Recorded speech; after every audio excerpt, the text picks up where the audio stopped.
ग्रंथराज श्रीमद् भगवद गीता की जय। आज का दूसरे अध्याय का 34वां श्लोक और आपसे चर्चा करने वाले हैं, जहां पे अब कृष्ण जो है अलग अलग उपाय से अर्जुन को वापस लेके चल रहे हैं अपने साथ। दूसरे अध्याय के 34वें श्लोक पे हम आ चुके हैं और इस श्लोक में हम यहां पे चर्चा करेंगे। श्लोक को आप मेरे पीछे दोहराइए। अकीर्तिम चापि भूतानि कथयन्ति ते अव्ययम संभावितस्य च कीर्ति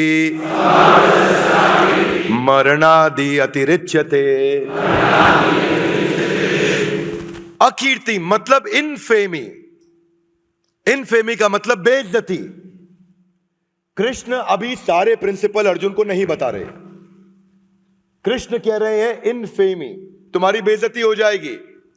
भूतानी उन लोगों की जिनको एक बार इज्जत मिल जाती है। कथयन्ति, लोग कथा करेंगे अर्जुन, तुम्हारी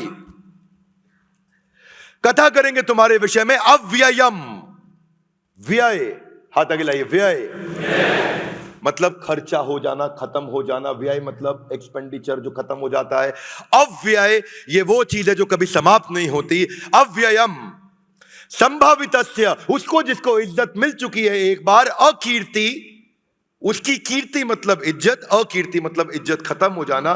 मरणाद अतिरिच्यते, ये मरने से भी ज्यादा बुरा होता है। अनुवाद और तात्पर्य श्रील प्रभुपाद जी के द्वारा। श्रील प्रभुपाद की जय।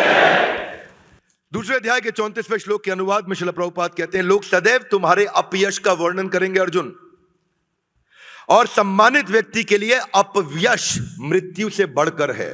People will always speak of your infamy and for those who has been honored, एक बार अगर इज्जत मिल गई, those who have been honored, then dishonor is worse than death. Arjun, तुम्हारी एक बार इज्जत की जा चुकी है, लेकिन अब अगर तुम्हारी इज्जत छीन ली तो तुम बर्बाद हो जाओगे। अगले श्लोक में कहते हैं कृष्ण कि the great generals who have highly esteemed your name, जिन लोगों ने, जनरल्स, बड़े बड़े लोगों ने तुम्हारे को इज्जत करी है, they will think that you had left the battlefield out of fear only. तुम भय के कारण भाग गए हो। जिन जिन महान योद्धाओं ने तुम्हारे नाम तथा यश का सम्मान दिया है, वो सोचेंगे कि तुमने डर के मारे युद्ध भूमि छोड़ दी है और इस तरह तुम्हें तुच्छ मानेंगे। They will consider you a coward. यहां कावर्ड को तुच्छ बोला गया है। Your enemies will describe you in many unkind words. दूसरे अध्याय का 36वां श्लोक। वो क्या बोलेंगे? वो कहेंगे कि तुम्हारे शत्रु अनेक प्रकार से तुम्हें कटु शब्दों से तुम्हारा वर्णन करेंगे और तुम्हारे सामर्थ्य का उपहास करेंगे। तुम्हारे इसी दुखदाई, तुम्हारे लिए इससे ज्यादा दुखदाई और क्या हो सकता है? What could be more painful than for you. यहां से शुरू करते हैं। यह था दूसरे अध्याय का 34, 35, 36। यहां पे चर्चा क्या हो रही है? यहां कृष्ण बता रहे हैं कि और कारण अभी तुम्हें अर्जुन बताऊंगा कि तुम्हें क्यों युद्ध करना चाहिए, पर पहला कारण समझ लीजिए। जो मैस्लो की हायरार्की दूसरे अध्याय के शुरुआत में, पीछे के एपिसोड्स में कृष्ण ने समझाई थी। जो लोग सारे सीरीज देख रहे हैं, सारे वीडियोस देख रहे हैं, सारे एपिसोड देख रहे हैं, कृष्ण ने मैस्लो की हायरार्की में फिजियोलॉजिकल से बात नहीं किया। हाथ आगे लाइए।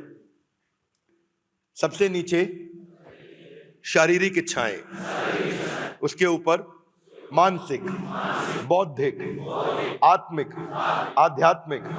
कृष्ण ने ऊपर से शुरुआत करी।